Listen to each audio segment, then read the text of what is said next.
Welcome back to Undulations. I'm excited to introduce a new piece of gear onto the channel today. This is the Craft Synth 2.0 from Modal Electronics. It's billed as a monophonic wavetable synthesizer.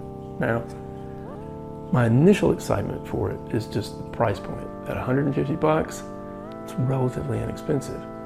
But it's also highly portable, can run on batteries or USB power, and it's highly connectable. There are full-size MIDI ports on it, and the USB port can also be used to hook to the Modal app, which lets you play the device remotely, or you can also do sound design and setup remotely as well. So those are some important and special things about this device. But when it comes to a wavetable synthesizer, one of the questions you need to ask is, does it have anything other than the synthesizer? Are there any effects? Are there any filters? And the answer is yes to both of those questions. And we'll get into that in a little bit. But I want to say that with all the features that this device has, I can't cover it all in one video. So I'm planning on doing a series of videos. And today's, I will get back to this, but to start with, what I want to do is talk some about wavetable synthesis in general. So I'll be taking a look at that on Ableton Live. And then I'll also come back to our old friend, the Model samples from Elektron, and I'll look at how you can implement something that's very much a type of wavetable synthesis on this device as well. So let's get to it.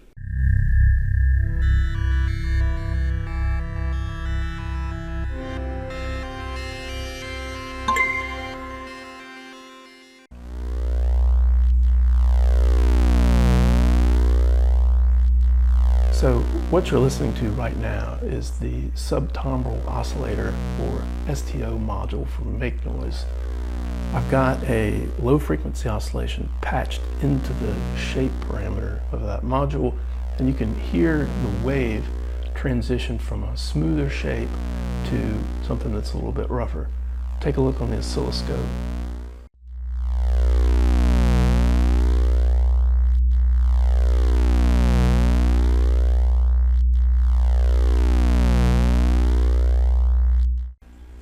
Now, the STO is an analog synthesis module, and this sort of thing, transitioning smoothly from one wave shape to another wave shape, it's the kind of thing that analog synthesis does really well. But as we've seen in many cases throughout the development of synthesizer and synthesis technology, there are times where one generation or one method of synthesis emulates preceding ones. And so that's the case for wavetable synthesis. And if you think about just a wavetable as a table of different waves where you're going to make sound using one wave shape and then hop to the next one, but not in an abrupt way, hop to the next wave shape in a smooth way. And you don't have to just have two waves, as in this case, you can have many different waves. And I'm going to show you that on Ableton in a second. But just as some examples, I mean, imagine that you had samples of a analog synthesizer that you were sweeping a filter on. Well, maybe you take a sample from when the filter has just started to sweep, and then another sample midway, and then another one when the filter has fully swept. And so those are three different waves. And if you could, without having to have the filter technology or the filter gear in your system, just smoothly transition between those things, then you might be able to emulate having a filter without having one really there. So there's a lot of power to wavetable type of synthesis, and it has developed in that sort of need to emulate. But I want to say that it's gone way beyond that, where that you can, it's in the same sense that a sampler has things that can be done on it that no one would even think to do with analog. It's like thinking about how that you could just pick any wave shape, not necessarily something that would be easy to make in a analog synthesis scheme, and you can transition from one to another and get lots of wildly different sounds. Now, let's take a look at this in action in Ableton Live. Okay, if you look down at the highlighted green area, That's the display for the wavetable instrument in Ableton. And I've got a clip running, and every time a note hits, you'll hear that, but you'll also see the waveform in this stack of waves go from a smooth wave at the beginning to a much rougher wave at the very end. And so this is what it looks like and how it's done in Ableton. And so the wavetable thing in Live is really pretty cool. All you do is you can use one of their presets, or you can drop your own wave file in there. If it's tiny, then it might only make, say, 2 different waveforms, but if you drop a longer sound in there, then you'll get an entire stack. So it makes this sort of 2D landscape where you got the wave shape going across that horizontal dimension, and then as you go further back, you get a change in those wave shapes. And then how you move across this sort of terrain is determined by things like LFOs and envelopes. So you might have an envelope that pushes you back to one waveform and then gradually pulls you to another, or maybe an LFO that moves you from one wave shape to another. So it's really cool. And it sort of raises the issue is, well, I recall having to get the Ableton suite to actually be able to have that. I really wanted it. It's nice, but is wavetable something that is fancy? Is it something that's cheap? In the Live case, you have to pay to get it, but I feel like that for the Craft Synth 2.0, it's actually a quite inexpensive implementation. So, food for thought. So, why bring the model samples into this video? I was thinking about different ways to visualize or talk to you folks about wavetable synthesis. And as I was thinking about that, I thought, well, if you have one wave and you do a smooth transition to another wave, normally that's probably done by some sort of interpolation, linear or spline or something like that, where that each wave is a slight transformation in amplitude going from one to the other. And that seems like something that you could kind of just sort of do in a tool like Audacity. So I tried that, where I had a wave and I chose a section of it and I just basically clipped that out. And so it put sort of a rough square wave type of slot into an otherwise nice sine wave.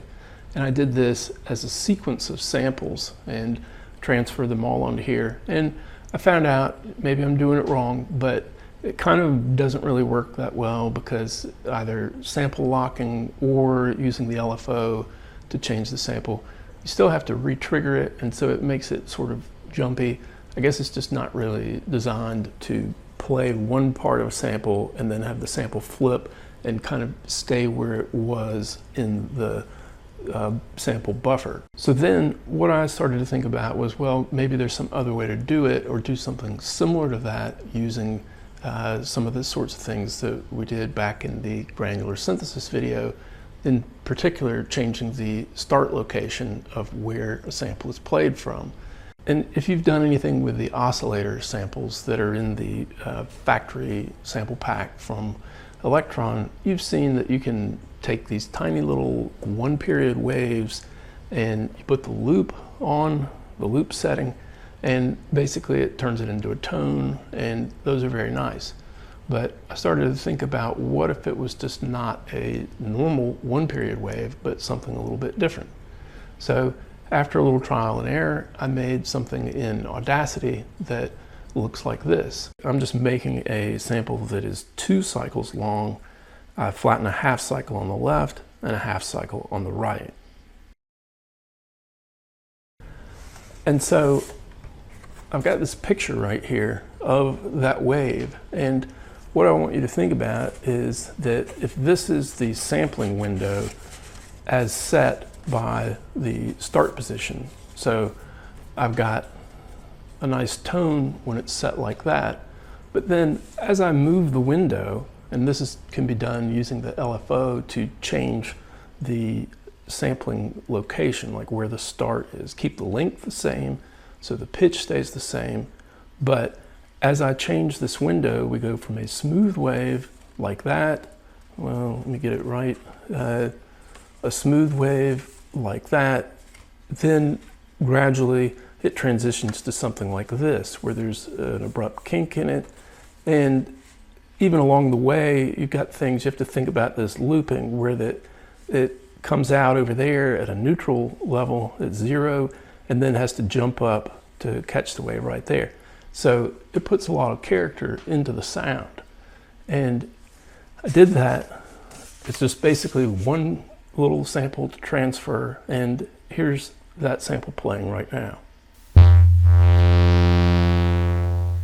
And I've got the LFO running it, and you can see that it's got a nice sort of oscillation back and forth between a smooth tone and a more razzy tone.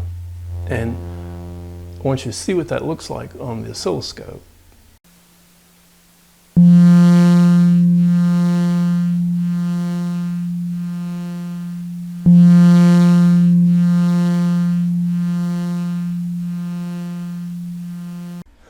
And so if you think about this scheme, I'm not doing the standard wavetable transformation where you're interpolating in terms of amplitude. I'm doing another type of transformation, but it is still a smooth one. So we're getting a transition as this window sweeps back and forth with the LFO. I'll put some more details about the settings on the model samples in the description. And then something else I'd like to show you on this, I'm going to hit this pad on track 1, and you can hear this start off smooth and get buzzy. I'm doing that with the filter. I'm just using the envelope setting on the LFO to make the filter move, and so you get that sort of sweep.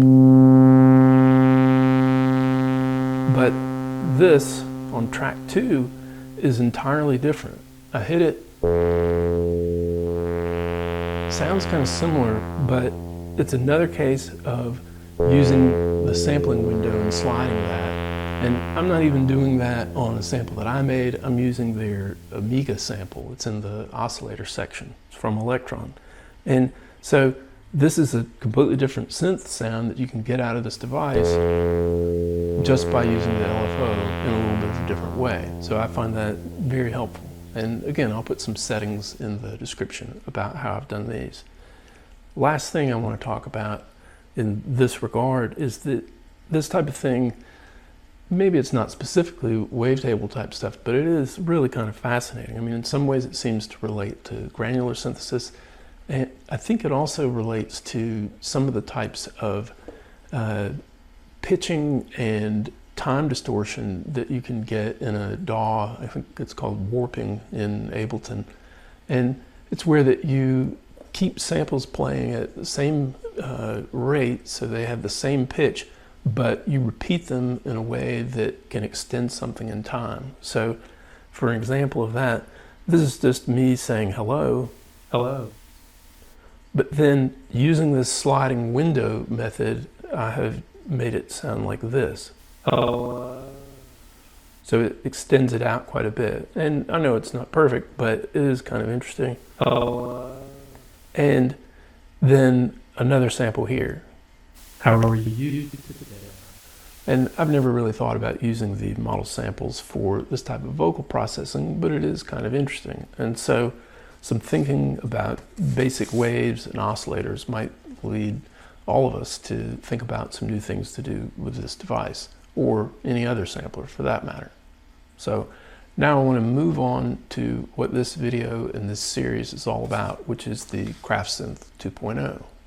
So let's just take a look on the back side here. You can see that there is a bulge for the 3 AA batteries, and that's not such a big deal. Part of the reason that I like it is that it gives a nice tilt to the design, so you can reach the knobs a little bit more easily. And it's also part of their scheme for including the full-sized MIDI ports there, which if they just used sort of this dimension here, then you wouldn't be able to have that. You'd use breakout cables. Now, the knobs are sort of closely spaced, but not in an inconvenient way. You can reach them pretty easily from just by grabbing the tops. I have fairly large hands and can still do it quite readily. I do like the feedback that all of the knobs give on what the parameter is set at there on the keyboard. That's really nice. Big knob for cutoff, you've got resonance, volume over here, ADSR knobs in there, and a lot of other things that I'll be getting into in the next videos. And many of them are accessed by pressing either Shift or the preset button. So the presets are kept in banks. When you hold it down, that button, you can see what bank you're in, and then if you use the plus or the minus keys, you can change the bank. So I'm in bank 4 right now, and then if you want to just select a certain preset within that bank, you just hold this down, and so this would be, for example, bank 4, number 1. So for this one, for example, if I hold a note down, it's real easy to sweep the filter.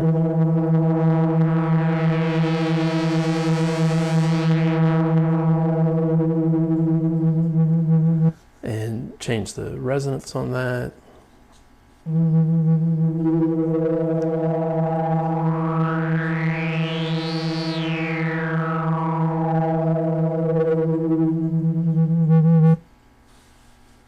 Now, this device has got its own arpeggiator and sequencer, and just to start with, you can just find a preset like this one that has got the ARP Seek LED lit, and so I'm just going to hold down some chords and we can listen to that.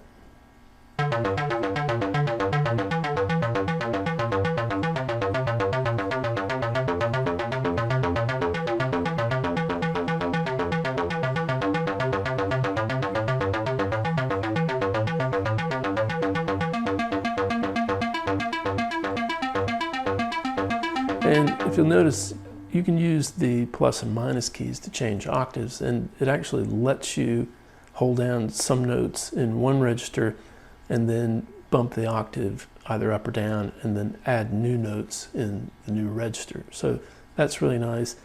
And so here's a nice preset that has a lot of motion to it, and this device has got, I think, 2 LFOs, and so you can hear a lot of that going on in this preset.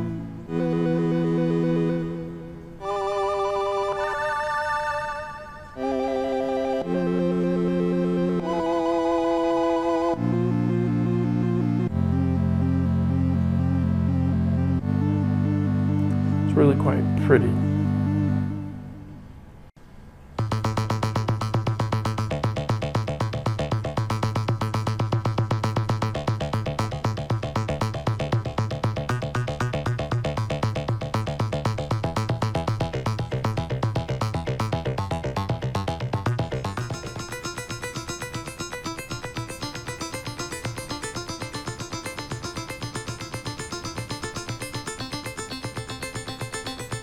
So it's really a lot of fun to play with, and I like this keyboard. I feel like this, the scheme that they're using where basically the most current note is the one that takes precedence, it makes a lot of sense, and I like that. That might be some sort of setting, but I think that the way that it is really nice.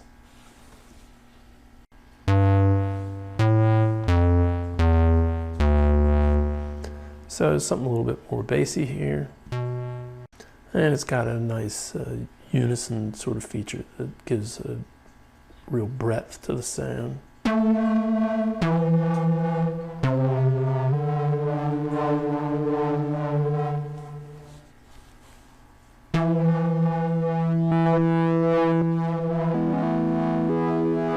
Wow, that is wild.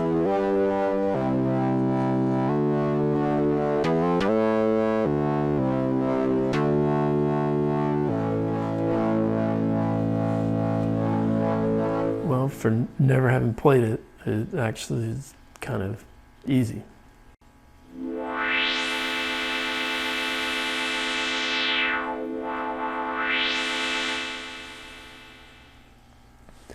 So I really like some of the more chordal sounds that this device has.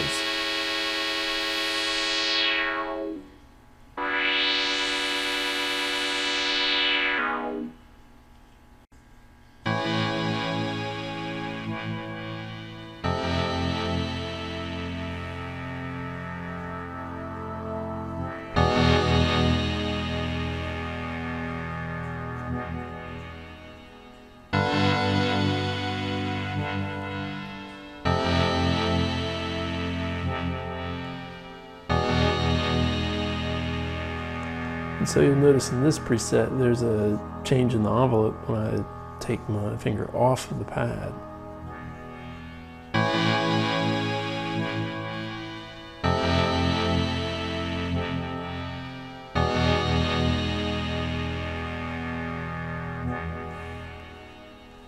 This one's nice. It seems to have some randomness or instability to it. That's cool.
So this sort of thing is highly subjective, but I really feel like that the Craft Synth 2.0 is a very responsive and fun device to play with. I mean, I can't remember having more fun with a synth that I basically just took out of the box and started playing. So it has really been a great thing to do this video with, and I look forward to doing more. Now, the next video on this series is going to be in 2 weeks. I'm sticking to my weekly upload schedule, and so next week is going to be a short video about the Elektron 4060, and it's a completely different beast with a lot of CV wires, and I'll probably be hooking it to a bunch of other gear as well. So I hope to see you there. Make sure to subscribe so you don't miss any of it. Thanks a lot for watching.